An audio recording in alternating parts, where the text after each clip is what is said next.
attend completions of the famous Paris-Brest-Paris, or PBP, and supporting breast cancer are two of the big goals of today's guest, Georgi Stoychev, a Bulgarian ultra cyclist. But in the meantime, Georgi has kept himself very busy with ultra racing all around the globe ever since he was just 14 years old, participating in everything from 12 and 24-hour time trial races to 1,200-kilometer brevets and the virtual race across the West. Buckle your belt and get ready for today's episode of Awesome Ultra Talk. I'm your host, Justin Tu. Let's roll.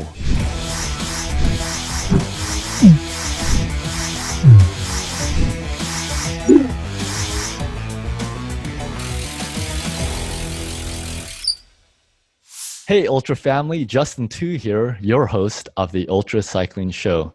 Today, we have a really special guest who's been an ultra cyclist for many, many years. Therefore, there's going to be a lot of great stories that we're going to cover together, and there's some fun photos that we'll be able to take a look at. So thank you, Georgi Stoychev, for joining me on the show today. Thank you. My pleasure. Thanks for reaching out. And you're tuning in from the Washington, D.C. area? That is correct. Let's first jump into a sprint round of questions, just a series of questions where you can answer in a few sentences, so that way we can get to know you in a nutshell, just in a fun way. First question is, how long have you been riding bicycles? Excluding the bikes in the first 5 to 10 years, 20 years. 20 years on more serious note, yes. Yeah, so a lot of experience there and a lot of stories I'm sure that we'll get into. How long have you been an ultra cyclist? Ultra cycling since I was 14, so I was one of the exceptions. Started back in my homeland, Bulgaria, and racing since 2016. So I still consider myself rookie in the racing world. Yeah, a rookie with almost 2 decades of experience. That's incredible. How many bicycles do you own? Well, I keep flipping them on. Currently, 3. Just 3. Okay. Now, how about over the last 20 years or since you were 14? How many bicycles do you think you have owned, or different configurations of them? 15 to 20, and I like building. I'm my own bike mechanic, and you have to be one in the randonneuring world. So yeah, close to 20 bicycles. Oh, that's cool. Yeah, we'll have to do a separate segment, and you could build one for us. Okay, what's your favorite bicycle? Either one that you have now or one that you've had over the last several decades. Well, Spiegel bikes, they have been great. Spiegel bikes. I have the Diablo currently, the same color as Marcos. It's not a TT bike. It's not a road bike. It's just a aero bike. Climbs well, great on the flats. I love it. I did have Cervelo. I did PBP on Cervelo. That was my other favorite bike. And then I have a TT specific Orbea Ordu. Very nice bike as well. Yeah, sounds nice. I hope we will be able to see some photos of that. And before we continue on, I would love to comment and say that I love your backdrop.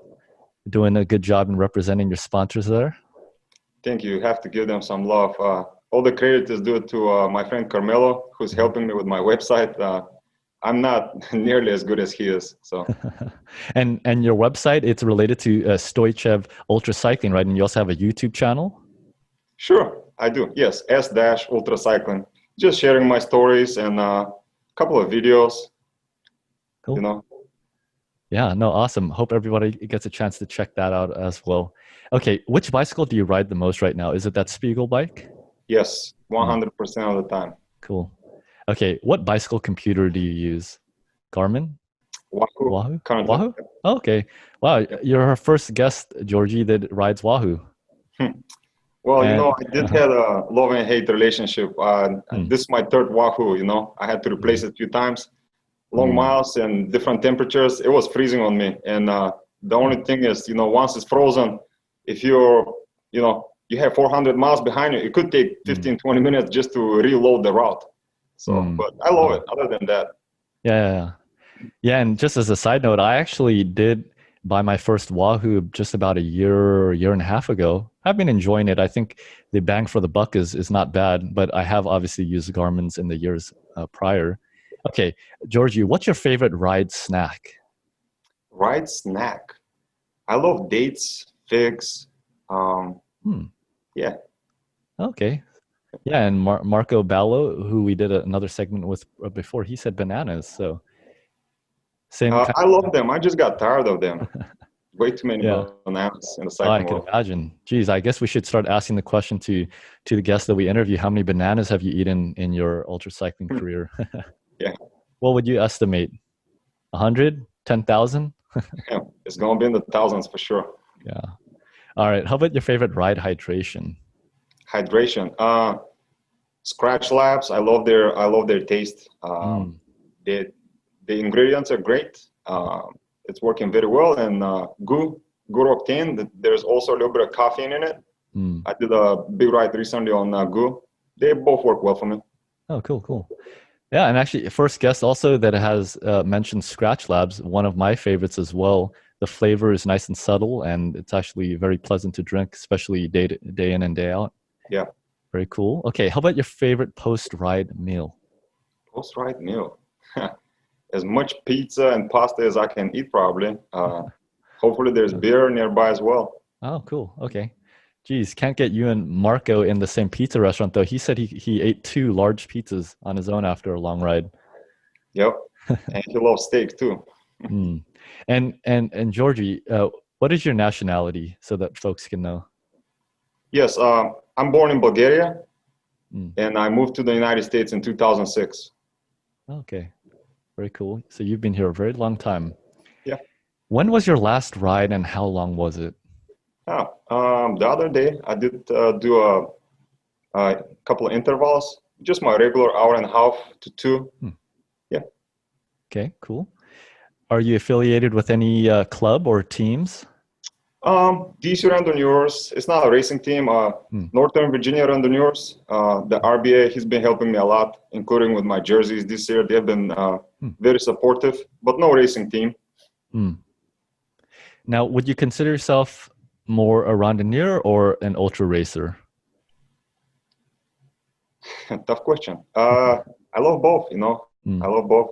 But recently, especially last year and this year, I've been investing a lot in myself in the ultra cycling. So I'm heavily relying on speed and, you know, just investing in myself to get to where I want to be one day. Okay, interesting. Would love to learn more about that later on. Okay, do you know what your max speed down a hill has been over the last several decades? Well, I think up in north from Frederick, perhaps about 54 point something, 80 some Nice. kilometers. Not safe, not recommended. I don't do it anymore. So are you pretty comfortable at high speeds, would you say? Yeah, except, you know, crosswinds, blown tire, you know, it always crosses your mind. You know, if you're up in the mountains, tight turns, so I don't think it's worth it. Yeah. Level head. Okay, when do you enjoy riding the most? The fall, winter, spring, or summer? I would say spring and fall, but this year I've been riding a lot in the summer as well, purposely in the heat, just to acclimate myself. And since you're out there in the Washington, D.C. area during the winter times, what does that look like for you? Are you riding much outdoors or mostly indoor? All the way up until 2 years ago, everything was outdoors for me. But I joined Trainer Road, Zwift, and then Peaks. Andy Jackson's been sending me workouts through Zwift, so it's kind of convenient if the weather is bad. But I try to do it outside as much as I can, you know. Yeah, definitely. Okay. Now, what time of day do you prefer all your riding and training? Currently I train five times a day: Monday, Wednesday, Friday, and then long on the weekends. Okay. Do you think ultra cycling requires more physical or mental strength? It's probably 50-50, but I'm almost willing to say that mental.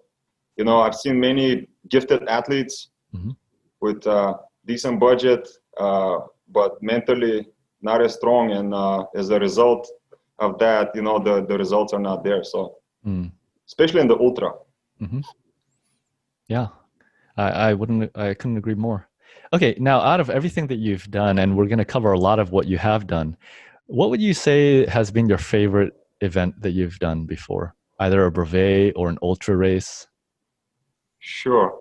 Brevet, obviously PBP, something that triggered everything in the beginning in '99 for me. I've done it twice, but the toughest was Sofia, Varna, Sofia, 1200 also.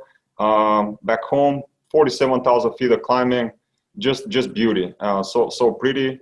As far as racing, I don't really know. I love the National 24. I did love Sebring and the Worlds in Borrego. Mhm. I haven't done the other big ones, Silver State was on the books. Hoodoo, I know those are going to be beautiful, but yeah, those are my favorites.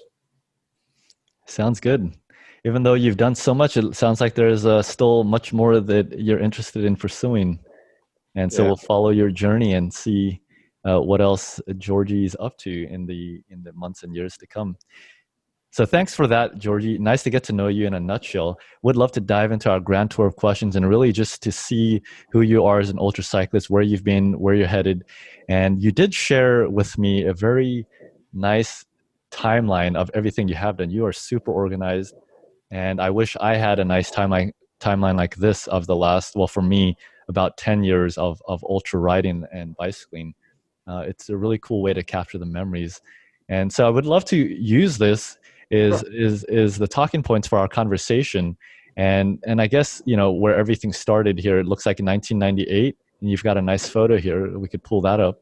Why don't you give a little background there? Is that 14-year-old Georgie? That's me. That is 13-year-old Georgie. The following year, I was doing a 200K with the very same bicycle. Wow. Yeah. So, and so that is definitely not a road bicycle. Definitely tough. No helmet. In Europe, probably with the same shorts. But the biggest story was actually how I got the bike, I think, if you allow me. Yeah.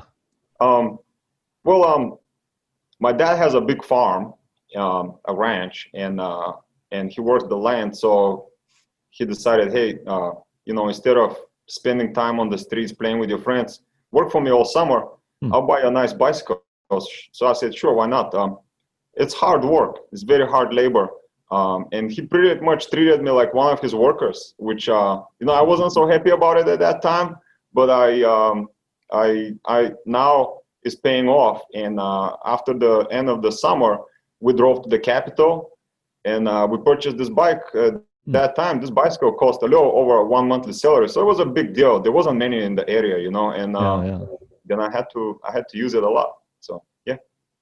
Wow. That's incredible. How many speeds on that bicycle? It's probably 3x8, so 24. Wow. Jeez. And you did your first event on that. How long did you say that was? I did a 200 on it. I did a 300 on it. And then everyone felt bad for me. They see the passion. So they decided I joined the local cycling club. So they loaned me a road bike. And I couldn't have been happier for the 400 and the 600, Yeah, right. But I guess if you start like that, I mean, it's all downhill from there, right? Sure. And it was more challenging. Yeah, this picture is from these tours that we were doing. You can see the kids here in the front. I believe in 2002, I was sent by my town, my cycling club, they funded me to go and become a coach and referee. So eventually, after I finished, we were leading groups of kids, perhaps 20 to 30, three or four of us, organized event, maybe up to a week. I loved it, just to see the sparkle in the kids' eyes and teach them the ropes of cycling. It was pretty cool, 30 to 40 miles a day. Yeah. How old were you when you were doing that? 2002, 4 years later, so that would have been 16, 17 years old, yeah. Wow, so pretty young to be coaching others. I guess that shows how much experience you got so quickly in those few years. Yeah, I think I was winning everything locally. I went to the regionals, then I went to the national. I was heavily into the mountain biking. So my handling skills are okay. And I finished second at the nationals, amateur national mountain biking championship. So it was the logical, Yeah. step. And was that the nationals here in the US or was that in Bulgaria? Bulgaria. I moved Bulgaria. here perhaps 4 years after that. Mm. Yeah. Wow. No, that's awesome. Are you still coaching people today? No, I'm not. No. Let's I see. wish I had. Yeah. Down the line, I need to get recertified, but I would love to. Yeah. Okay, what are we looking at here? Looks like we're in Paris. Yeah, this is the very first group of Bulgarians at Paris-Brest-Paris. Those 7 guys. The gentleman with the white hair and the pink jersey is the representative for ACP, and he's my mentor. He lives about 30 miles from my town. We're one of the first countries in Eastern Europe, and then we had a 1200 organized ever since 1999. Every single year, including this year. It's just very amazing, very amazing. And the guy with the red was the coach who certified me. And unfortunately, he's no longer with us. Yeah. And which one is you? Is this one you here on the left? I am not there. This is in 1999. I was 14 years old. I wish. Oh, I see. Okay. But after they finished, they were telling me all these crazy stories. And, you know, I was a little kid. I was doing 200-300. I wasn't even sure what this PBP stuff is. And, you know, they kept talking about it every night after we finished our bike rides. And ever since then, I mean, I was just hooked. I was like, I have to do this. That's really cool. So you had a lot of inspiration there and some mentors and coaches along the way. Yes, definitely. Okay, let's see what this next picture is. Picture first Bulgarians at PBP. I think that's the one we were just looking at. And then it looks like you went to university and then first brevet in the US. Sure. You asked about the weather in the DC area. So I believe this is March. Typically the first brevet here is in March. The winters here are either mild or when they're tough, they're very tough. And this seems to be one of those, probably 20 degrees outside. And I think this event is the Urbana 200, one of the famous 200 in the area. So this was a 200 with 11,000 feet of climbing as my first brevet in America. Oh boy. And a very cold one. Geez, 20 degrees, that is icy. That's a whole nother dynamic to what's already difficult in terms of distance and terrain, I can imagine. Georgi, which rider is you here? I can't tell. The one with the mask. Ah, okay. There you are, hiding. Yeah. Very cool. Do you still have this bicycle? Does that look familiar? I do not. That was the very first bicycle I purchased with my own money. Scott Speedster S30, I believe. It was too small, and I got injured the year of PBP 2011, unfortunately, and that would have made my third PBP. So unfortunately, the frame was small, and I pushed too hard. Okay, remind me, when were your first 2 PBPs? 2015, the last 2. In 2011, I missed it because of the injury, because my goal is 10. So I'm going to keep pushing. Very cool. No, that sounds like a big undertaking, but looks like you have what it takes. All right. I love pressure, you know, and having goals. So yeah, it's good to have those goals, and it shows you, you know, really what you're capable of doing. I heard it once said, you know, shoot for the moon, and even if you miss, you'll land amongst the stars. Definitely. Sounds like you have that same mindset. So I'm looking here. I think this is at PBP, and you're here with Marco Ballo? Sure. This is Marco, 2015. This is the first time I met him, and I was really looking for the big Slovenian group, and I was asking where Marco is. So we took a picture. Oh, cool. And yeah, I know him ever since then. So how long did you know of Marco before you met him for the first time here in 2015? Oh, well, obviously, a long time ago. You know, I mean, I first started following Graham through Jure Robic, and obviously they're from the same country. So yeah. Very interesting. At least another 5 years before that. So were you following all of his riding closely? I believe he also set a couple world records. That was, I believe, 2010 and 11, somewhere around there. Yes, of course, very closely. Even I think the last Ram I crewed for him, the one before, I was with my car on the last 4 or 5 time stations, and I just kept driving from one time station to another. I mean, I love Marco. He's not just one of the best. He's just also a great person. Yeah, really great guy. Again, we did have an interview with him a few episodes ago. So for those who are watching, you can tune into that and learn all about Marco's previous records that he set a decade ago, but also 12 new ones that he just set, a few weeks ago, which is incredible. And he's also, of course, ridden the Race Across America and many other ultra events on a number of occasions. Yeah, he's truly amazing. He's my inspiration. I love studying guys like him, and I'm a student of the game. I like going deep into details, uniform, equipment, tactics, nutrition, stuff like that. And in fact, I think Marco finished first PBP this year. He's just really amazing. Behind the Velomobile, there were 3 guys together in the same group, and I believe in 2015 he was also one of the first 20 finishers out of 6,000 people. So yeah, incredible. He's amazing. Yeah, very cool. No, it's great to see how close knit the ultra cycling family is, and just insane how our paths crossed, and it turns out we know a lot of the same people already. Yeah. Very small world.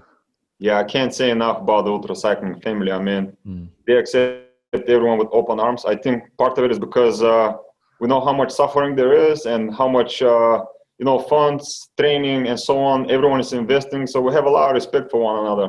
And I just love it. I mean, I can't be more than I feel blessed. So yeah, I share that same sentiment. I think a lot of people in the ultra cycling family and community feel the same way.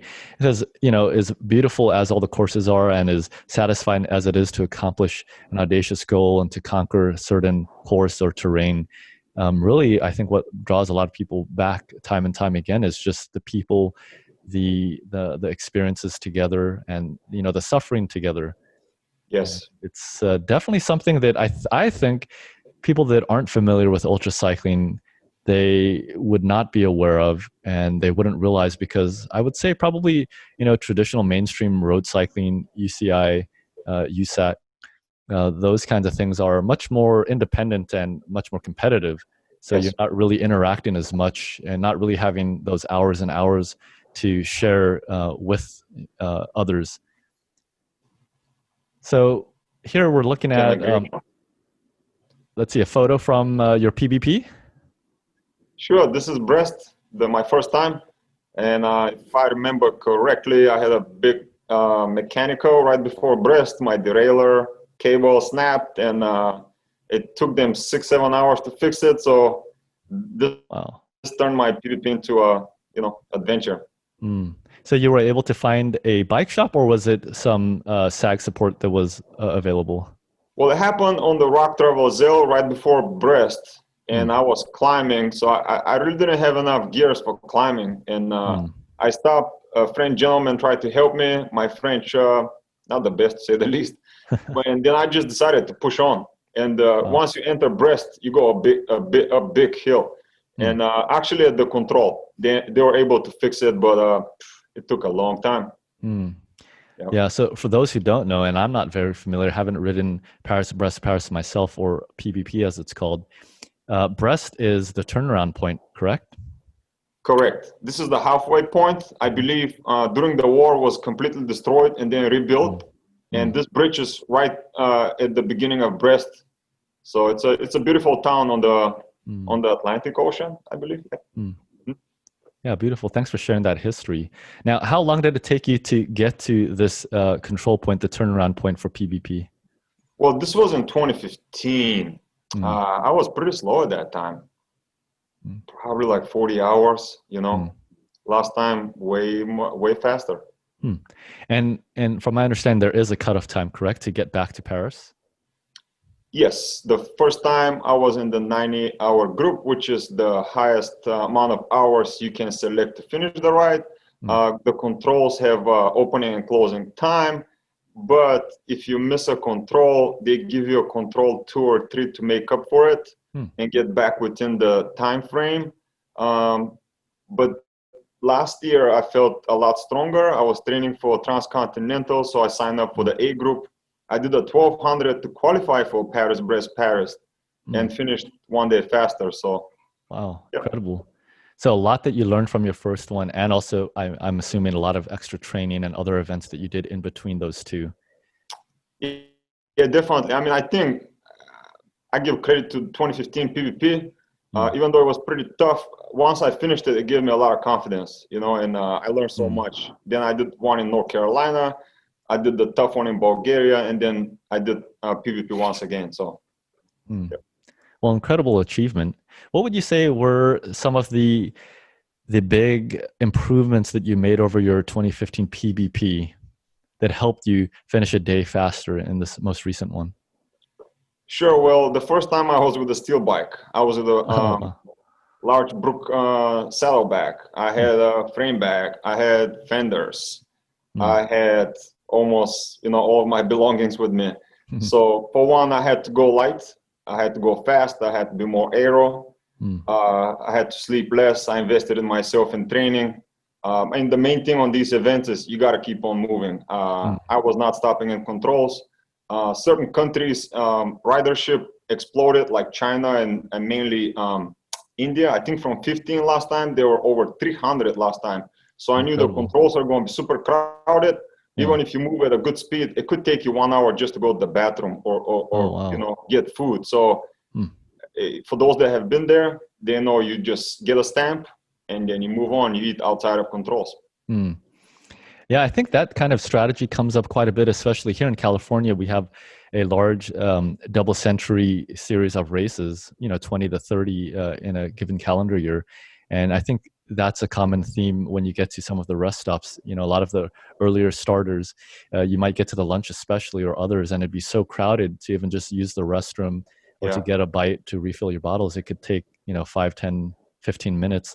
And so you also have to time that. And that's a cool thing that I enjoy about ultra cycling. It's not just about the riding and the training, but it's also about the strategy when it comes to an event, whether it's a race or it's a brevet like PVP is.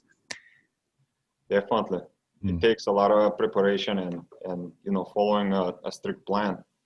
Right. Even if you oversleep and you that can be it for you. Yeah. So what did you do in the way of sleep training for your most recent PBP that you finished a day faster? Well, one thing I realize is long sleep breaks doesn't work for me. I think it's something very personal. I'm pretty much doing what the guys during RAM are doing, short naps, a couple of 15-minute breaks. And on top of that, when you stop for longer than 2 hours, I think that might be my top. You know, muscles are sore, you're in more pain when you attempt to get back to your bicycle. And I'm not really feeling as rested, honestly. So, yeah, last time the plan was sleeping in Brest 3 hours and heading right back. I got to Brest in 26 hours. So I was hoping for a sub 60-hour finish, but I did have Schirmer's neck issues. I wasn't able to sleep much. There was a strong, heavy wind. So, but yes, as far as sleeping, I think short naps work best for me.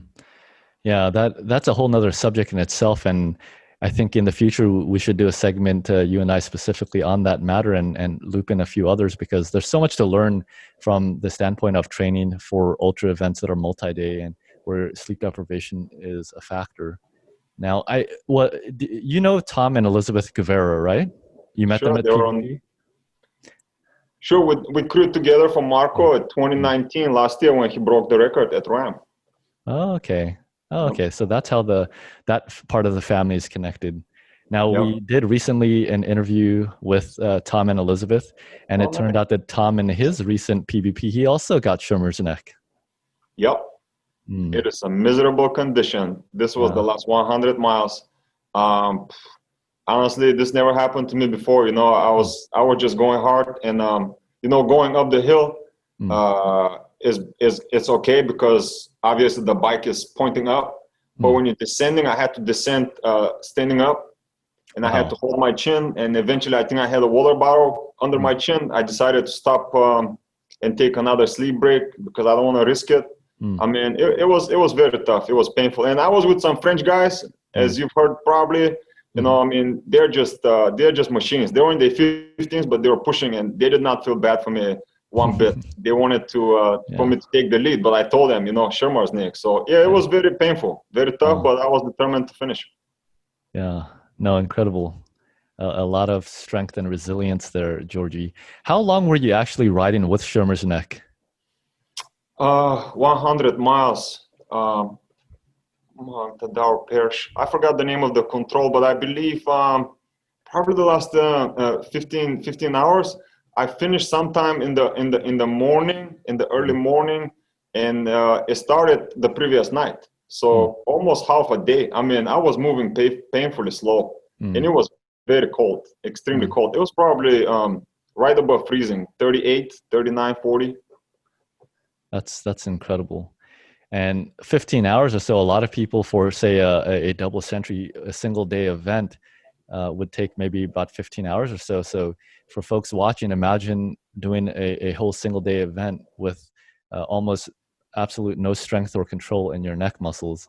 That is an incredible feat. And after having ridden for so many days and miles already, great accomplishment, Georgi. Glad that one worked out and you were able to push through.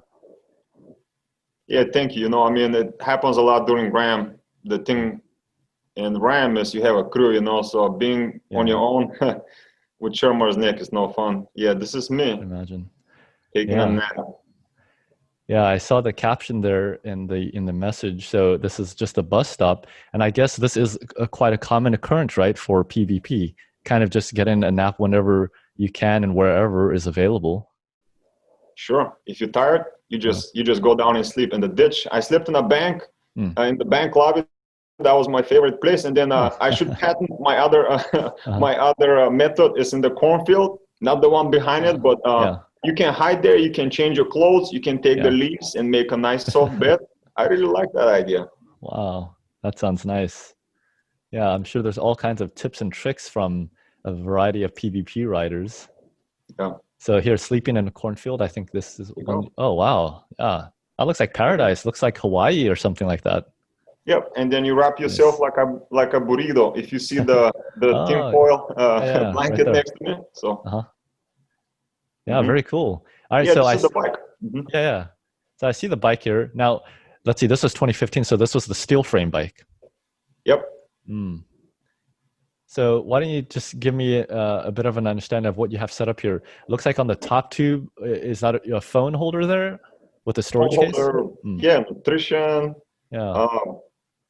You know, spare tools, maybe energy bars on the little side bags, and then I have the large Brooks in the back with, I mean, just anything you can imagine, spare parts. I had everything with me. I wanted to be well prepared. I listened to all the guys that have done it. It was my very first time. So I took it serious. Yeah, it looks like you have a whole wardrobe and a bike shop in there, huh? I sure did. Now, in your recent PBP, was that super streamlined and it was much smaller? Yeah, definitely. I had a Cervelo. Love that bike. Just the saddleback. I mean, I was pretty much racing the whole time. I finished in 65 hours. So, just I think the only thing I was carrying was a bunch of powder. Nutrition from scratch in small bottles. I think I bought small Coke bottles. I don't drink Coke, but I empty those and I just fill them with my nutrition. And that's the only thing I had. I was just stopping for water and food here and there. Oh, incredible. So you're using Scratch Labs even out here in PBP. That's pretty cool. I'm sure that helped because after drinking something for so long, if it has a really strong taste or something very intense, it's difficult to stomach after a while. Scratch is very mild. What were you doing for your calories mostly? Same thing I always do. You know, rice cakes, pasta. I like pasta, pizza, but it gets heavy on the digestive system after a while. So I realized more and more that liquid is the way. So I stick with liquid as much as I could. You know, figs, dates, just some stuff that is heavy in carbs. Yep. Yeah, I've realized that myself as well when it comes to ultra racing, especially multi-day. It's difficult to do some of the heavier foods that maybe for a single day event, it's nice to have and it really fills you up, whether it's at the lunch stop or it's at the end of the ride. And especially when you factor in the conditions, I think particularly for me, the heat, when it's really hot, you kind of lose your appetite, and then it's also just difficult. I think the heat messes with your stomach, so it's difficult to digest, and you could get nauseous and other things. So I also, since I did my first bike ride across America in 2014, I also pretty much every event that I do, I've stuck with liquid nutrition. But with the multi-day event, I have found that having a bit of solid food here and there does help also. Yeah. And so it sounds like you've adopted a similar strategy. And I think probably most ultra racers who have participated in multi-day events for some time have realized that also. I think so. I mean, I studied these guys. Recently, I was watching interview with Strasser. Obviously, he does insure. I experimented with that during Viro. I failed before, but I had to get accustomed to it. So you have to start it a week or two before. But back to the food, the solid food thing, what he claims, and I tend to believe it, is your digestive system uses more energy just to digest this solid food. So essentially, you're wasting that energy to break down the food instead of using it to perform even better, So that was even more motivation for me to turn into liquid. I could believe that as well. I think, a lot of solid foods, you have things like fiber in there, which is just adding bulk to your digestive system. And I can imagine it requiring a lot of energy to digest, whereas the liquid nutrition can easily absorb very quickly. Yeah. And I think a big thing when you're eating so much, because for an ultra event, even like PBP, I could imagine that you're mostly always in a deficit in terms of your daily calorie expenditure and what you actually need, whether it's 5,000, 8,000, or 10,000 calories. And so being able to, put anywhere from 5 to 10,000 calories worth of, pizza, I mean, that'll make you bloat up pretty quickly, and it'll be very uncomfortable to ride. Yep, especially in the heat. I've seen some, bad things on the road. Yeah, I could imagine. Well, very cool setup.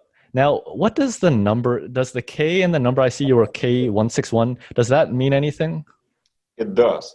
So if you're in the A group, you're a fast guy, you qualified with a big ride to do the big ride, and it starts from the letter A. This year I was A61 maybe. Wow. And then you have B, C, D. So it's pretty much 300 people start with each letter.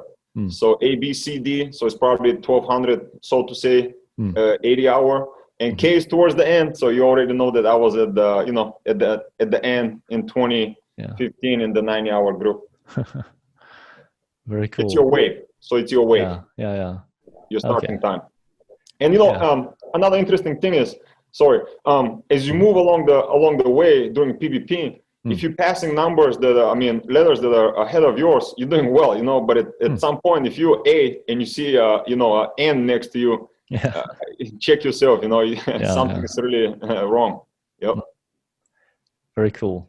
How many people each PBP would you say participate? Several thousand? A lot. I believe last time was over 6,000 from 65 countries. The time before that, 5,000. They wanted to implement quotas. Just like the sample I gave you with India, the ridership exploded, and they have to be fair, but it's a lot. Over 6,000 and 1,200 volunteers is huge. Wow. Yeah, incredible. Well, look forward to getting a ride report from you on your next PBP. I'm sure you'll be participating, right? You said you were going for 10? That's the goal. Wow. We'll see. Yeah. But I'm determined to continue going. As long as I'm healthy and I have the time to do it, I'm going. Yeah, we'll be rooting you on and following your journey. Now I see this photo, and in the caption, yet again, another person, ultra rider that we have interviewed just recently, Dustin Din. He rode the 2015 Race Across America, and I think that same year he did PBP with you. Yeah, I met Dustin at the end. You can tell we both look pretty beat up. I probably lost at least 10 pounds. Great guy. We met, and then he was asking me if I have place in my room. I said yes. He rented a van. We linked up, and then we went to visit Paris and I think Versailles. Great guy. And I mean, to this day, cool. We exchange messages here and there. Great guy. That's awesome. Now, did you know of Dustin Din before, or just by chance you saw him at the finish and got chatting? Exactly. Never before. Wow. That's incredible. I mean, even just at PBP, 6,000 riders, 5,000 riders, however many there were, for you to have bumped into him, and now 5 years later, they were interviewing you, and just a few weeks ago we were interviewing him. I mean, the ultra family is that close, and what a small world the ultra world is. It sure is. Anywhere you go, any state or country, there's Yeah. someone you know. It's a beautiful thing. That's awesome. All right, and then I see another one here, Stephen Abraham. Yeah, I was purposely searching for certain guys that I knew are Yeah. registered, and he broke the 1 year record, World Ultra Cycling Association, 86,000. I think Tommy Godwin from UK held that record for a long time. It was a crazy amount of miles that he did. I think he was averaging over 200 miles a day. Yeah, you know, I was 1 year. following it that year. I believe it was somewhere around 2016 and 17. And he was, I think, the first person to start with his attempt. And I think he had an accident or something had happened, right? Yeah, and he was already well on his way, and that's incredible. The Hammer record, highest annual mileage record, so riding for 365 days. And I know several other people got involved also. And then I believe it was a year after, or at some point around 2016, 17. In fact, we could take a look. But I believe there was a female ultra rider. I can't remember her name. Let's take a look here. Hammer Amanda record. Cocker. She's a pro That's right. cyclist now. I think through Zwift, and she joined a team. She did it in Florida, and that's the thing, the conditions. Because Steven did it in England. You know how the weather is there. Amanda Cocker. Yep. Yeah. And that's the thing. Steven, after the injury, he did use a hand bike or recumbent, and he kept on biking. Wow, incredible. Yep. Yeah, I mean, I was watching it, just inspired. I mean, there's ultra riders and then there's ultra riders, you know. And as I was watching, especially out there in the UK with all the conditions, I mean, it was terrible. And I don't know where Kurt was riding. It looks like somewhere probably in the United States. And then Amanda, I believe, was on a nice flat course in Florida. But regardless of the course or conditions, it looked like she ended up averaging about 237 miles per day for 365 days, which is just incredible. Over 86,000 miles in a year. And it looks like all three of them were just about 200 plus miles a day. So double century every day for 365 days.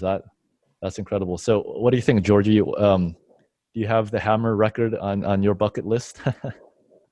Not anytime soon. I mean, I'm still young with 2 kids. My goals are different at the moment. Yeah. Yep.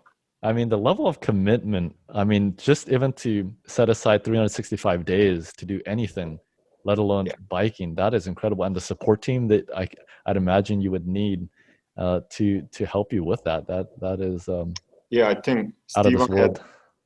I forgot the brand name of bikes, but 3 bikes. They used to service a bike once a week. I mean, because it's a lot of riding. Nutrition, just think about it. Right. Averaging this kind of mileage, how much just nutrition and bike parts you need, clothing, Oh yeah. Electronics. Yeah, very, very interesting what us ultra riders come up with in terms of challenges. Sure. It's never a dull moment. Let's continue on with your story here. So looks like we have some other photos. Looks like you did in 2017 Taste of Carolina, 1200K. Is this a photo from then? Yep, this is my buddy Hamid Akbarian, the RBA for Northern Virginia Randonneurs. Okay. That picture next to the ice machine. Yeah. Perfect, because North Carolina is very humid. It's very hot. I think we're close to Moorhead. It was just extremely hot, but not hilly. It was pretty good. I enjoyed it. Mm-hmm. And I was there with some of the top randonneurs. I mean, again, I'm blessed. I think there's 9 in the world that have done 30 or more 1200s. And I've done 1200s with 6 of those 9. Mark Thomas was there. Vinny was there. Hamid was there. I think 4 of the top 9 were there. So it's a small world. Wow. Very cool. Yep. No, makes for a lot of fun and a lot of good memories. Yep. Let's see. Got another photo here. I think that's you on the roads. Yes. What's that in the background? Flowers? Cotton fields. Oh, cotton. Yeah. Nice. Yeah, that's the cool thing about ultra riding. I mean, there's so much to see out there. Yeah. Oh, here's another beautiful shot. Where was this? Well, this is on top of Pamporovo ski resort in Bulgaria during a CVC, Sofia Varna Sofia, my toughest 1200. It's just gorgeous. The climb took me 4 hours, high category, up to maybe 60 some hundred feet. We have a 10,000 feet peak, but I think I started 5 a.m. Not the smartest decision in the world. On top of the mountain, it was 35 degrees, and the descent was the longest descent in my life, 86 miles. It was just crazy. 86 miles, wow. Yeah. Oh my goodness. Nerve damage in your hands, your arms, or? Yeah, my fingers, 3 of them were in pretty bad shape, 2 recovered, and now just the index finger, the front, yeah, it's still numb, but you learn to live with it. It's part of it, you know. Yeah, definitely. Something, again, that I think people, especially non-ultra cyclists, don't realize about these very long events, that there are a lot of physical challenges. Schirmer's neck, you had mentioned that. Nerve damage comes into play. Of course, saddle sores is an obvious thing. And talking of saddle sores, actually, I noticed on this bike and also in your backdrop, an infinity seat, right? Oh, yeah. I think that's 2017, my very first infinity seat. They were just beginning. This is just the bare bone version. Now they have leather cover. I love them, and ever since then, this is one of the areas that I don't have to worry about. You know, they're just great. Marco uses them. I think it saved Zamboni, Valerio Zamboni's Ram. At least 6-7 guys during Ram use those seats, so there must be a good reason for it. You know. Right. Yeah. Now I've noticed something random here. Your helmet. It looks like it has a nice shine or kind of neon look in there. Is that just the photo and the reflection on that, or is it a special helmet to you? No, it's I think it's a reflection on my shield. You can flip the shield. Okay. Yeah, so I just flipped it up. Yeah. And cool. again, I think I was using actually my Orbea Ordu TT bike. Not the smartest decision once again. You know, especially for climbing high category climbs, but I finished. You know. Yeah. Very cool. Well done on that. Looks really beautiful out there. Okay, that's the bike you were just talking about, right? Yeah. Is this from the same event? Same event, yep. Nice. So you can tell the difference from the steel bike in 2015, 2 years later. Now we're going for speed, and I think you can tell my left knee. I think this is right after I crashed some railroad tracks. Yeah. Oh no. Yep. I always have to be careful for those. Now was it wet at all, or was it just you took it at the wrong angle? I just took it at the wrong angle. It was in Varna on the coast, on the Black Sea in Bulgaria, where I was in university. And as we entered next to the big ports where the ships come in, there's so many rail tracks. I mean, there's one after another, and I just took a nasty spill. And the seat have some weight to it. Yeah. Once you lose control, it's game over. So. Well, glad you were able to get back up and complete the ride. Yeah, sure. She scraped knees, Schirmer's neck. You've had to deal with a lot, but you keep pushing through. Now, I've noticed here on your bike, the aero bars, the TT bars, they're not raised at all. Has that worked out really well for you? I mean, just in terms of your ergonomics on the bike, you haven't found any issues in terms of maybe back issues or arm or your neck from having it so low? Yeah, sure. I mean, I learned a lot. I had to do some professional bike fit since then, change my bars, my position. I was actually in good shape. I did do a bike fit. I was more relaxed, not obviously super aggressive because it's a 1200K, but it worked out. Yeah. And I know on our segment with Marco Ballo, he was making the comparison in a couple photos that we were looking at for his recent world records, that his position is also much less aggressive, and he was comparing with Christoph Strasser, who definitely rides much more like this image that we were looking at, much more aggressive and kind of the traditional setup for a TT bike. So sure. I suppose it is possible, but I'd imagine extra training just to get your body fit and healthy for a position like that. I mean, for one, Marco is generating way much more power than all these guys that have super aero, position. Andy Jackson, the world 24-hour world champion, has been coaching me from peaks, and the Brits are some of the best in the TT and being aero. You know, they do all the wind tunnel testing, the great bike fits. I mean, it's huge difference. I mean, really, you might have to generate 40, 50 watts less, and you're gonna move at the same speed if you have good, you know, good position on the bike. Most definitely. Yeah. All right, this looks like a fun photo. Who's this and where is it? Well, this is my cousin Peter. This is in Turnovo, one of the four oldest. Well, we had four capitals over the history of my country, which began in year 681, so 1400 years. So he's from there. Wow. One of the people that met me along the course. I had a live tracker, so everyone was super excited. You know, friends, family, they were coming on and cheering me. So because I went back from the United States just to do this ride and visit family. So it was great. Yeah, no, cool. Yeah, it must have been cool to see everyone and for everyone to see you. I'd imagine you do more riding out in the US where you stay now? Yeah, I'm here 99% of the time. I go home. I go back to Bulgaria once a year, once every other year. You know, I mean, I've been here half my life. So, yeah, very cool. Yeah, a lot of fun experiences overseas, especially when you could see family. Yep. Sorry, the light went off. Okay, no problem. Yep, this is in the same town. It's so beautiful. If you can see in the background, you see the fortress. So this is the capital, Veliko Tarnovo. It has three peaks. And when the Ottoman Empire was attacking Bulgaria, you know, this is how they were defending themselves. You know, you want to be high up in the on the peak and have a fortress so they can't get to you. You know, it's just a beautiful place to be. Yeah, this whole area up here on the top. Yeah. Wow. Yeah, very cool. Hope to be able to visit there someday and also do some riding around there. It looks very beautiful. So beautiful. I'm biased, but it's beautiful. Yeah. Is this also there in Bulgaria? This, I think all these pictures, the set of 5-6 pictures, this is on top of one of the mountain passes, extremely cold. Yep. Yeah, looks like it. Sheesh, it seems like you like riding in the extreme colds. Yeah. You get used to it, like it or not. You have to deal with it. You know, there's things you can't change, so you might as well find a way to deal with it and adjust. So.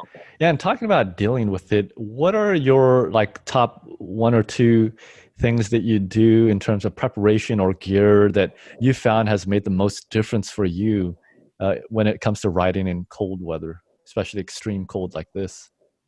Well, number one has to be wool. You have to go wool. I mean, if you're racing, it's a different story, but wool will keep you warm even if it's raining. It doesn't smell like synthetic. Wool socks, wool jersey, wool cap. I mean, wool everything.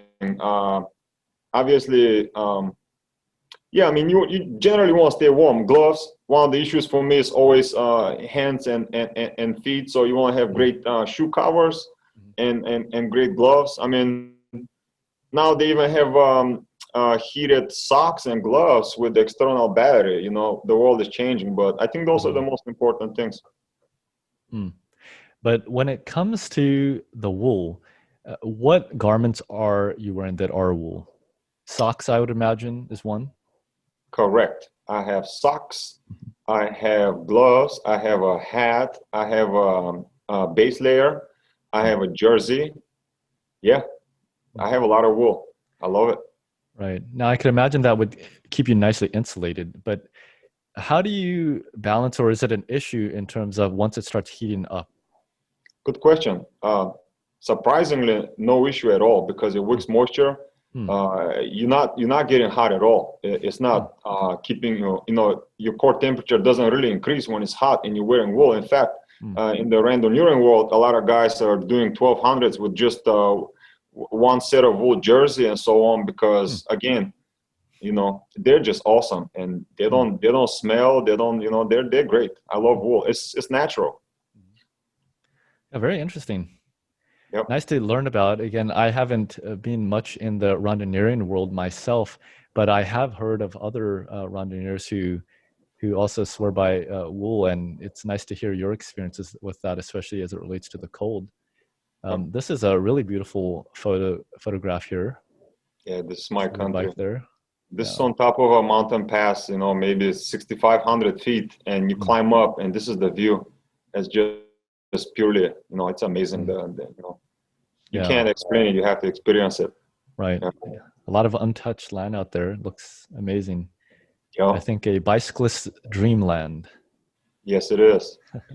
Yeah, we have it's a small country, but we have a beautiful coast, about 200-mile length, Mhm. the Black Sea, and then we have the highest mountain on the Balkans, 10,000 feet. You have both worlds. It's not many countries that have that in Europe, you know?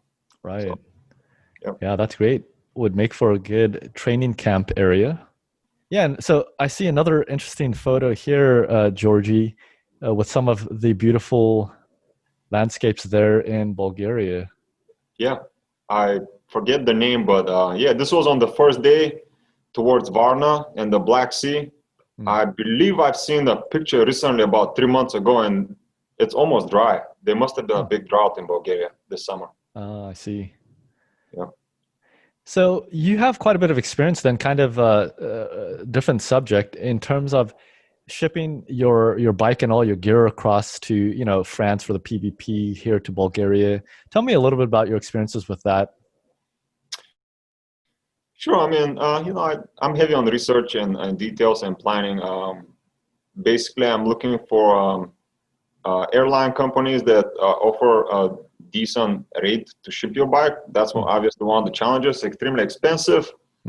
And I had good luck with a few. In the States, I use Alaska Airlines if I can. But yeah, you want to have a good, very nice sturdy box. I think I had, I forgot the name. It's a plastic box, but it's heavy, so I had to switch to something lighter, because one thing I realized, the lighter the box is, you can add, you know, few other things next to the bike and just be more efficient, you know. And then there's a weight limit. So yeah, but and then some airlines allow you to ship your bike as check luggage, so you don't pay extra. So I try to fly light and just be as efficient as I can, you know. Yeah, very cool. I think a part of ultra cycling, the fun again, and another subject that comes up in the world of ultra cycling is, you know, all the logistics, all the planning, all the organization, particularly for multi-day events, you know, getting a crew together and those kinds of details. And I think it's safe to say that probably the majority of ultra cyclists are quite a bit organized, and even if not naturally, but just through all the events and undertakings that they embark on, you just kind of have to naturally get used to that and planning for those kinds of things.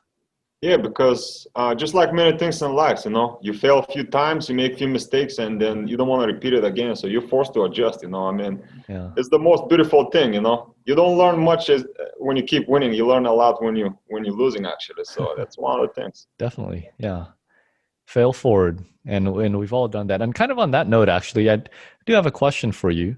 Have you ever DNF'd any event? Random urine, no, in 20 years. Racing, yes. Sebring, my first time, I had a very bad stomach issues. They almost had to call the ambulance for me. Luckily, Wow. someone saved me, but I think I lasted only 16 hours. And then the Worlds, 24-hour Brego Sprint last year, bad knee injury. My shoes disappeared, so I was racing with my spare set of shoes, and Oh no. I developed some bad Achilles problem. I mean, my Achilles was swollen, like yeah, it was pretty bad. Wow. Yeah, a lot of hardships that you have to experience through all the trial and error. Now, for the stomach issues, do you know what that was attributed to?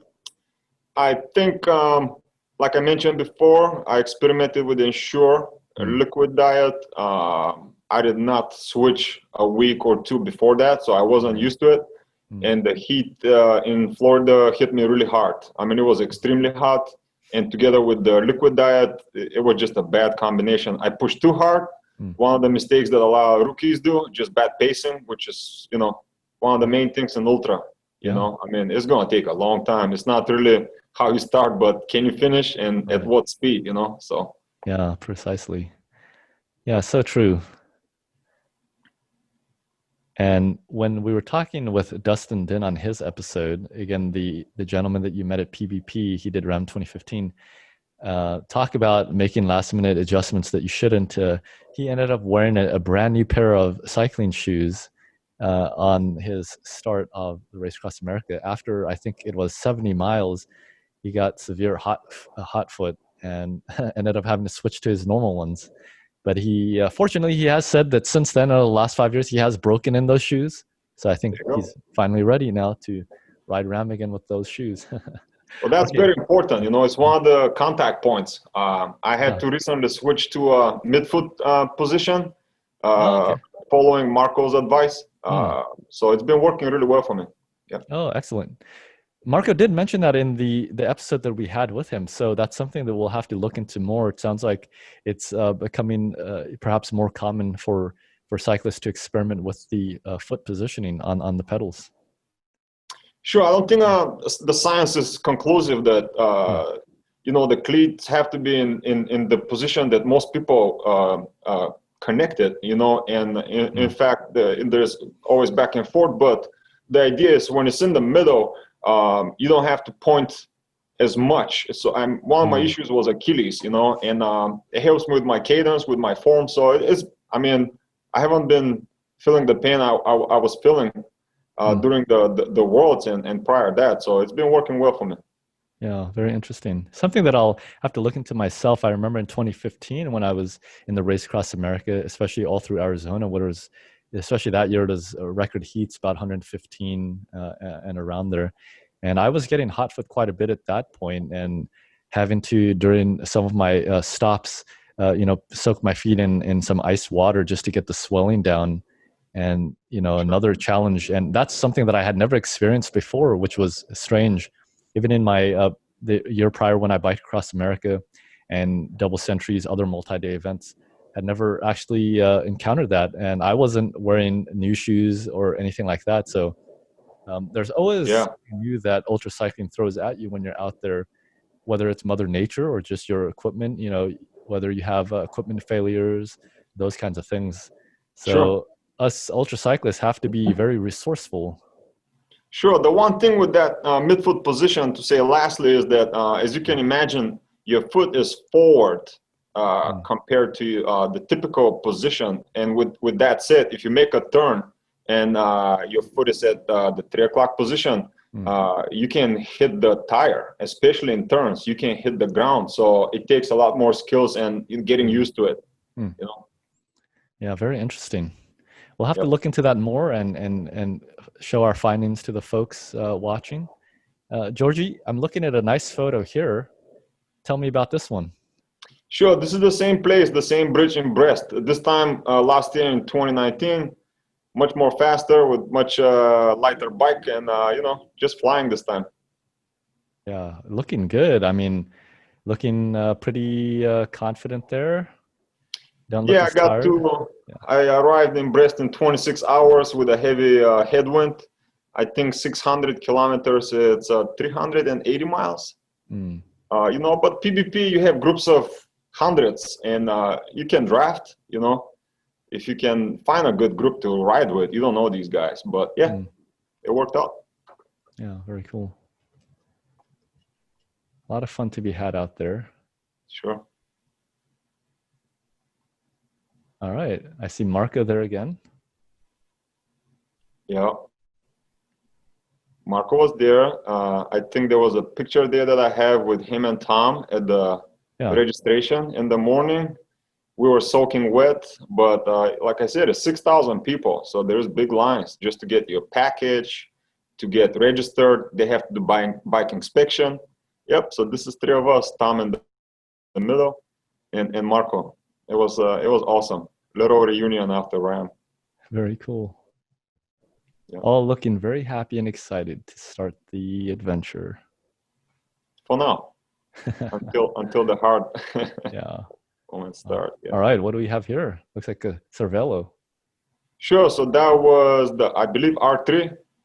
I got this frame last year until Spiegel jumped in and helped me out.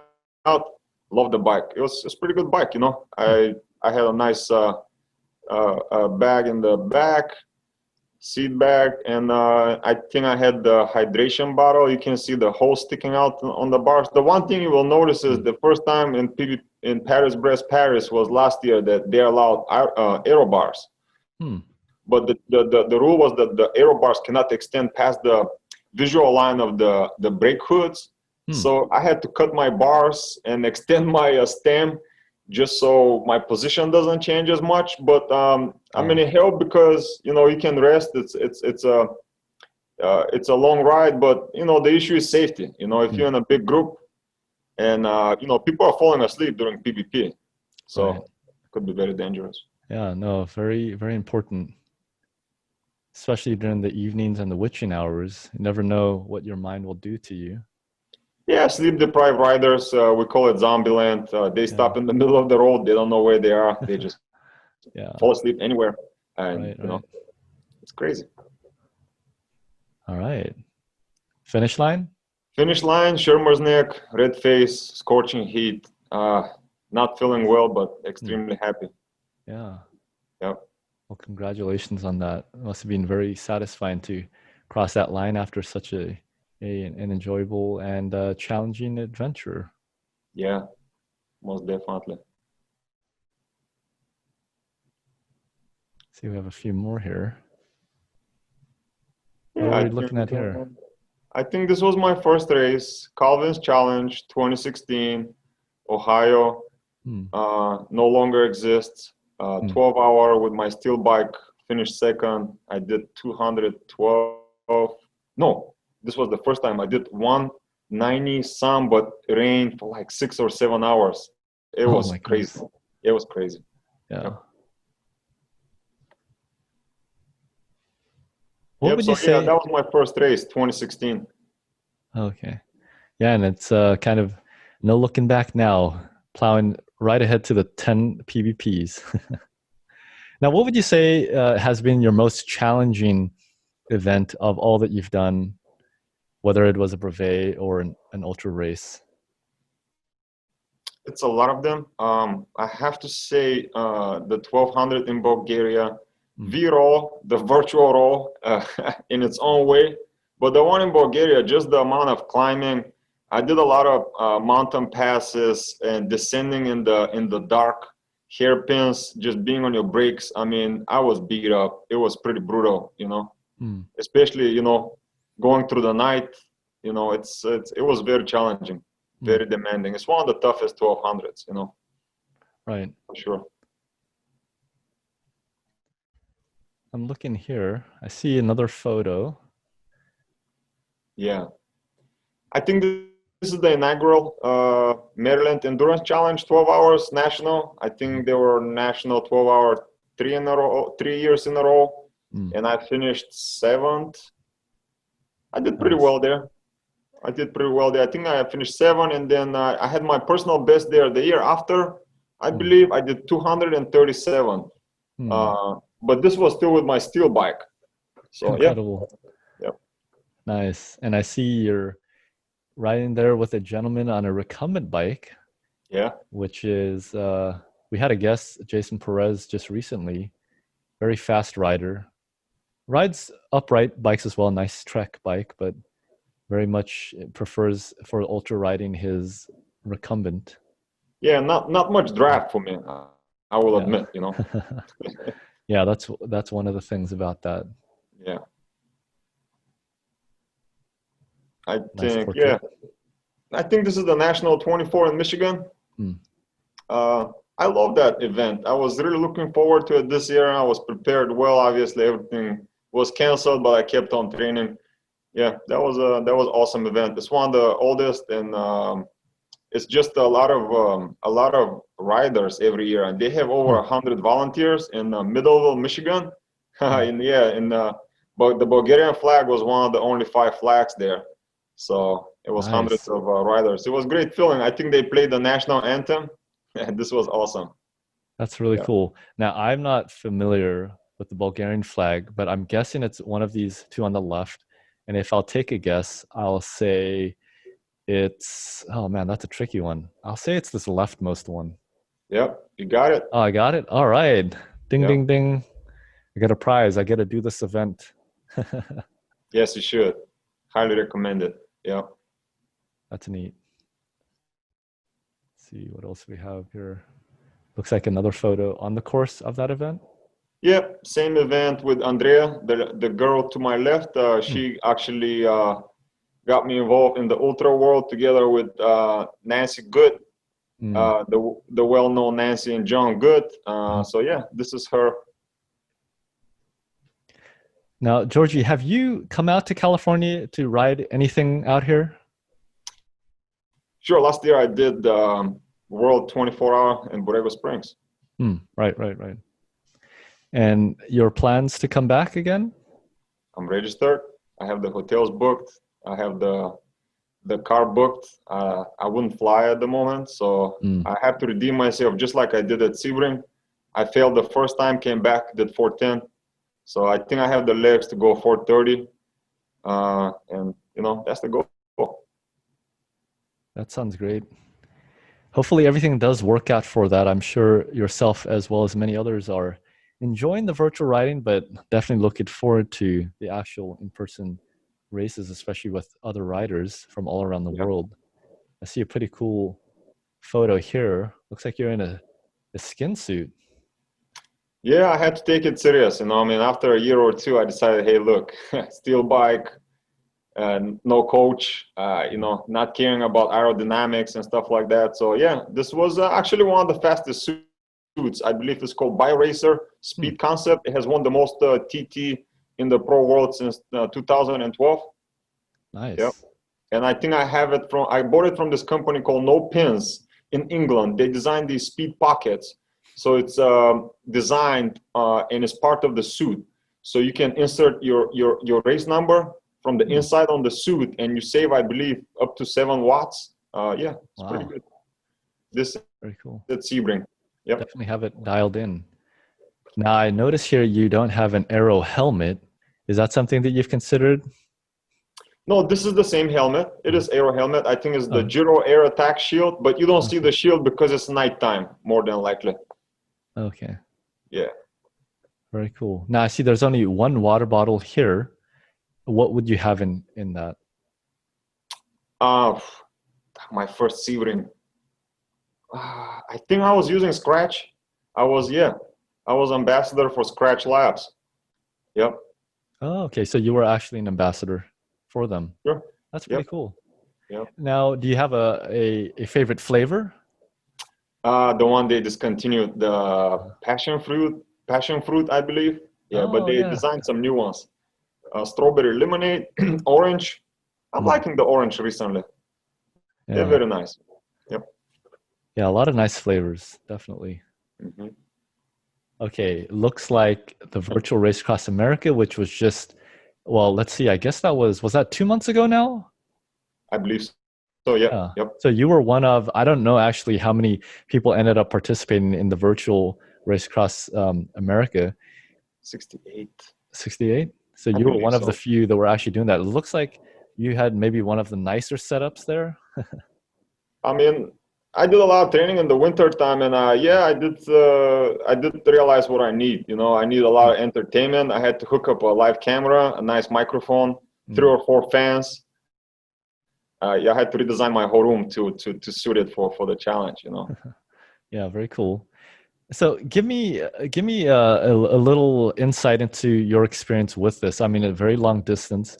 How many days were you riding? What was the distance that you were having to cover? The distance, I believe, was 958 miles. Here longer than the actual race across the West. And because they decided it's virtual, it's not as hard, so let's throw some extra climbing. I believe we did 85,000 feet of climbing. And you will ask me, virtual climbing? Well, the smart trainer controls the intensity, and as you hit the climb, you're going as hard as you can. You're pushing 200-300 watts, and the speed is 5 miles an hour. There was a segment called Chiaja Challenge. I did it twice on day 2. It took me 12 hours to do that segment twice. It was a pain from beginning to end. Yeah, must have been a whole nother ball game to get the mental focus to keep riding. What was the low point for you in that experience? Good question. Well, I had a lot of issues with my AC, and it was very humid. But low point, um, sleep. My sleep breaks did not work well. Towards the end, I lost a little bit of focus. I was worrying too much about the standings and who's doing what, and does the whole thing make sense? It's virtual. Is everyone doing the right thing? Mm. But I was racing for a great cause, supporting breast cancer foundation in honor of my mom. That gave me a strength to continue. And I had so many friends and family just calling me constantly to keep me busy. But yeah, I had some very, very hard moments. Yeah. Mm. Well, that's a great cause and something near and dear to me. We also talked about that offline before, and my mom had also been battling breast cancer for some time, and so it's a cause that is very important to me as well. And I think something that's great to discuss in terms of ultra cycling, because I know not just yourself and myself, but many others have used ultra cycling as a platform for causes like that and things that are important to them and to the world. And I think that's another one of the beautiful things about ultra cycling and about the ultra cycling family, that everybody, a lot of people, of course, have a competitive spirit, and they're riding for those kinds of athletic reasons and reasons of, just the sport and the fun of the sport. But I know everybody always has a deeper motivation that keeps pushing them and driving them. And that's why I love, capturing stories like yours, because I think from people looking inside from outside of the ultra cycling world, they look at us and perhaps think that maybe something is wrong with us mentally, and we're just a little crazy and different than themselves, and they don't see themselves doing the same things. But the truth couldn't be farther that couldn't be farther from the truth. The truth of the matter is that we always kind of just latch onto some kind of ambitious goal or something that's driving us, like a cause like breast cancer research, and that gives us a reason for getting to the next level, training more, training harder, figuring out all the details, dialing in our nutrition, dialing in our equipment. And so it's great to meet another ultra rider in the family who is riding for important causes, and wish you all the best, and hope you're able to I'm sure your mom is extremely proud, watching down on all your achievements, and I'm sure she's giving you tailwinds for your 10 PBPs and everything else that you'll be doing in the years to come. Sure. She's my guardian angel. I mean, just few Yeah. words. In my tough moments that you ask about, I was Yeah. just telling myself, hey, Georgie, you got to keep going.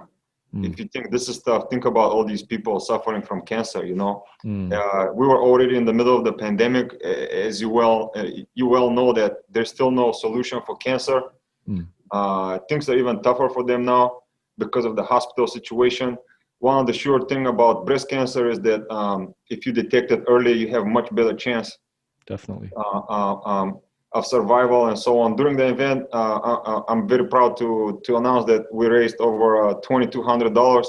And a week after the event, the foundation, which is back home, went to a few towns and did a lot of testing. They tested over 200 women and did discover one with early stages of breast cancer. So this can save her life. Incredible. It's so true. The early detection leads to prevention, and it's very important. And for those of you who are watching, do make it a point to get things checked. And the worst case scenario is that you're totally fine and you can live with that peace of mind. But if you can catch it soon, then it definitely is treatable. Sure, including men. Surprisingly for me, men can have breast cancer. It's not a big percentage, but the logo of the company of the foundation right next to me is this is in Bulgarian, but really means 1 of 8, because the statistics show that 1 of 8 women is likely to have breast cancer. I mean, this is a staggering number. It's just something that we need to take very serious and be aware. Most definitely. And so definitely, great to hear of your story, and also to see how you're using, your God-given gifts with ultra cycling and your just sheer drive and ambition and physical and mental fortitude to be able to drive forward that cause. And I hope that others can be inspired, not only by what you've accomplished as a bicyclist, but also just as a human being in using what you have to help others and to help the world. So wish you all the best with that, Georgi, and we'll definitely have you on the show again, I'm sure, with everything that you have on your own roadmap. And when you finish that 10th PBP, perhaps we'll be able to have a big celebration for you. But I know in between you'll be up to all kinds of things. And this is a perfect photo to end our episode on. I think it just speaks a lot about what you just shared through the history of your cycling career. And I could imagine you looking at this photo now, just all the memories that you could think of, and look how far you've come. Definitely look really slick. I would say you're doing a great job to represent the ultra cycling community. So keep doing what you're doing, Georgi. Well, thank you, Justin, for your time and just spreading word and you're reaching out to different athletes. It's one of the things that I believe is missing in our small community.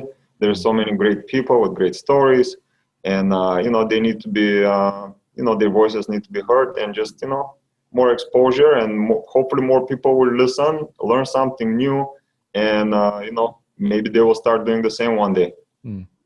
Couldn't agree more. So many stories, but more than that, a lot of inspiration out there to help people in their times of need, and also just to give them a reason to keep pressing forward. So thanks again, Georgi. One last question to end on a fun note. When's your next long training ride, and what are you planning to do? Tomorrow.